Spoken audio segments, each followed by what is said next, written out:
Movie की शुरुआत में हम कुछ माउंटेन क्लाइंबर्स को देखते हैं, लेकिन तभी एक एक्सीडेंट हो जाता है और वो लोग मारे जाते हैं। इसके बाद हमें एलिस नाम की एक लड़की को दिखाया जाता है जो कि अपने बॉयफ्रेंड के साथ रहती है और वहीं जॉब करती है। एलिस के ज्यादा फ्रेंड नहीं है और ना ही वह अपनी फैमिली के साथ रहती है। एक दिन एलिस जब अपने ऑफिस जा रही होती है तो रास्ते पर उसे एक शख्स मिलता है जिसका नाम एडम होता है, जिसे देखकर वह काफी अट्रैक्ट हो जाती है। ऑफिस पहुंचने के बाद में भी वह एडम के बारे में सोचती रहती है। जब लंच टाइम होता है तो एलिस बाहर जाती है और वह एडम को ढूंढने लगती है।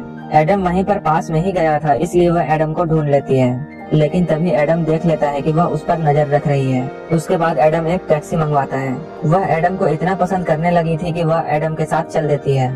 घर जाने के बाद ये दोनों इंटीमेट होते हैं और एलिस यह सब खत्म करके वहाँ से जाने लगती है।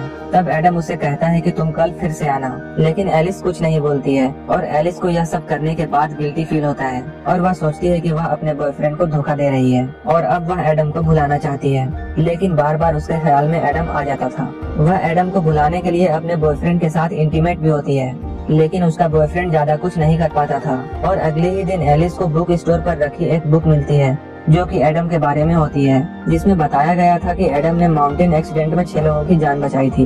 वह वही एक्सीडेंट था जिसे हमने मूवी की स्टार्टिंग में देखा था और उस एक्सीडेंट के बाद एडम काफी फेमस हो गया था।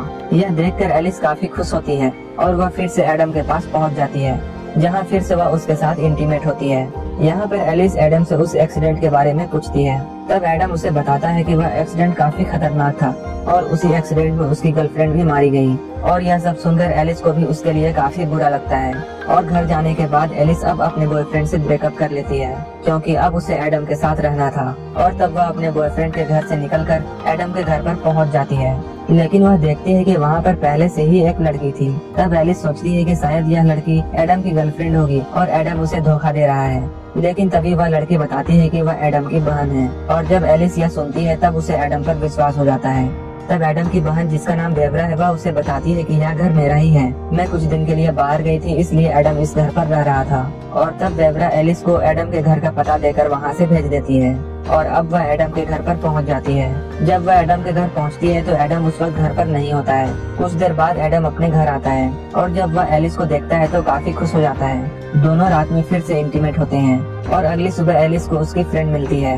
वहीं उसकी फ्रेंड बोलती है कि तुम्हारी नई रिलेशनशिप ज्यादा दिन नहीं टिक पाएगी, क्योंकि यह तुम्हारा अट्रैक्शन है। लेकिन इसी बीच एक चोर एलिस का बैग छीनकर भागने लगता है और तभी एडम भी वहाँ आ जाता है और वह चोर को खूब मारता है। और जब एलिस वहाँ पर पहुँचती है तो एडम को ऐसा लगता है कि जैसे एलिस से उसे प्यार हो गया है और तब एडम उसे शादी के लिए पूछता है। तब एलिस सोचती है कि यह तो बहुत जल्दबाजी है, लेकिन फिर भी वह हाँ कर देती है। अगले दिन जब वह एडम के घर पर होती है तब उसे घर के बाहर एक लेटर मिलता है, जिसे देखकर वह बहुत शॉक हो जाती है। उस लेटर पर लिखा होता है कि तुम संभल जाओ और तुम्हारी यह रिलेशनशिप ज्यादा दिन तक नहीं टिकेगी। एलिस उस लेटर को एडम को भी दिखाती है और तब एडम बोलता है कि तुम्हें मुझ पर विश्वास रखनी चाहिए और इन फालतू के लेटर्स पर ध्यान मत दो। और तब एडम और एलिस दोनों चर्च में जाकर शादी कर लेते हैं और तब एडम उसे अपनी फेवरेट जगह भी दिखाता है।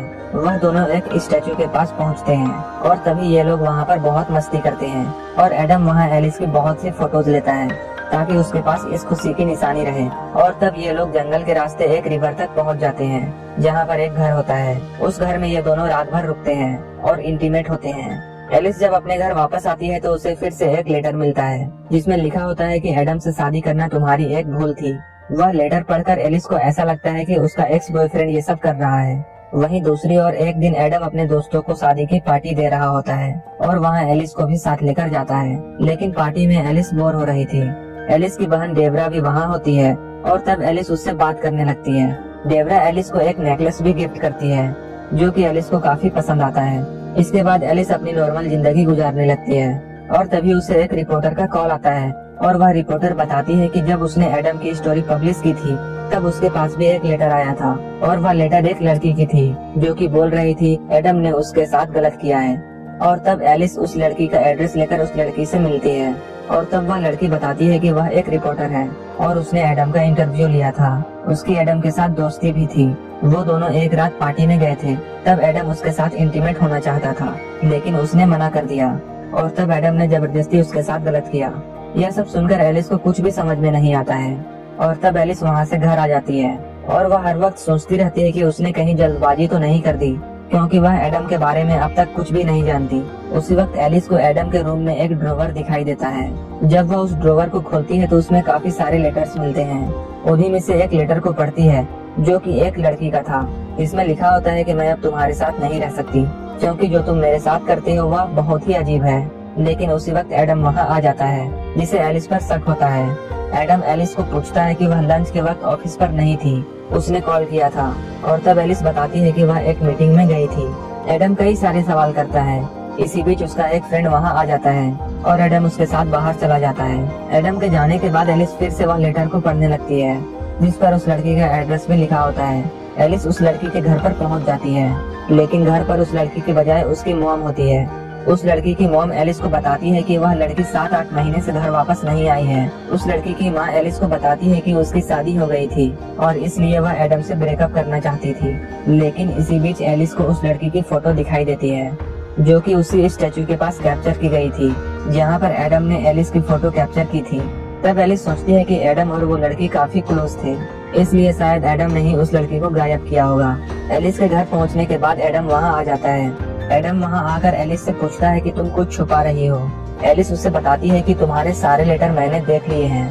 यह बात जानकर एडम को बहुत गुस्सा आता है। एडम बोलता है कि वह मेरा पास्ट था और मैं उन सबको भूलना चाहता हूँ और अब मैं तुम्हारे साथ रहना चाहता हूँ। और तब एलिस को खतरा महसूस होता है और वह वॉशरूम का बहाना बनाकर वहाँ से भाग जाती है। एडम उसका पीछा करता है लेकिन एलिस नहीं मिलती। एलिस सीधे पुलिस स्टेशन पहुँचती है और वहाँ बताती है कि उसके पति ने एक लड़की को मार डाला है। पुलिस को एलिस के बात पर यकीन नहीं था और तभी एडम वहाँ आ जाता है और एडम पुलिस को बोलता है कि वह एलिस को समझाए, वह उसके बारे में गलत सोच रही है। एडम वहाँ से चला जाता है और एडम के जाने के कुछ देर बाद एलिस भी निकलकर सीधा डेब्रा के घर पर पहुँच जाती है। एलिस डेब्रा को बताती है कि एडम पर उसे शक है कि उसने एक लड़की को मारा है।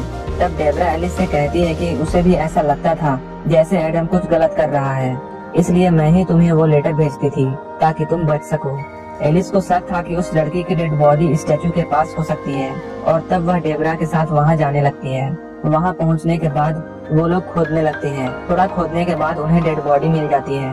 तभी एलिस को वैसा ही नेकलेस दिखाई देता है जैसा डेब्रा ने उसे दिया था और तब डेब्रा एलिस पर अटैक कर देती है और वह बताती है कि उस लड़की को उसी ने मारा है, एडम ने नहीं मारा है, क्योंकि वह एडम से प्यार करती थी।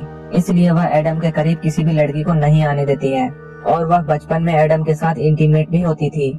इसी बीच एडम भी वहाँ आ जाता है जो कि डेब्रा से एलिस को बचा लेता है, लेकिन डेब्रा एडम को ही मारने वाली होती है।